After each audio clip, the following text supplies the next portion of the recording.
And the first group that we looked ahead, or the first demographic shift that we know will be affecting not only New York but the entire country, is the baby boomer. Here I am.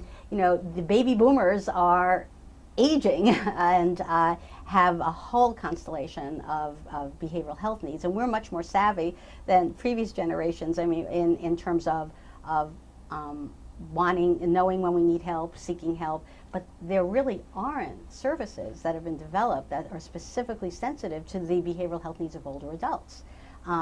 Ranging from treatment to medication to in supportive environments.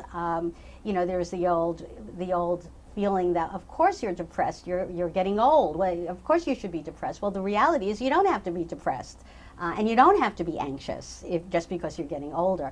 So we felt that that a systemic issue was the lack of ability and resources and knowledge to deal with the baby boomers and the growing aging population. And so the center developed a Geriatric Mental Health Alliance. We work in the center very much in partnership with other groups. We don't see this as MHA, MHA, MHA. Rather, we always reach out to other groups, to other partners who have similar interests and have other areas of expertise.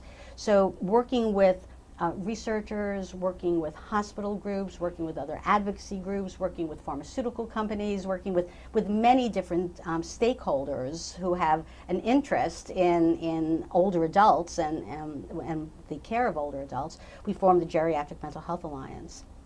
That alliance now has got several hundred members, not only in New York City, across the state, but across the country. And the alliance successfully introduced legislation in the New York State Legislature to pass the first Geriatric Mental Health Act in the country.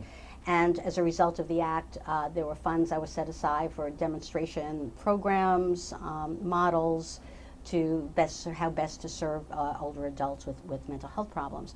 And formed an interagency council at the state level, and it did many things, but most importantly of all, it really drove attention to the unmet and emergency needs of older aging adults, the mental health needs of aging adults.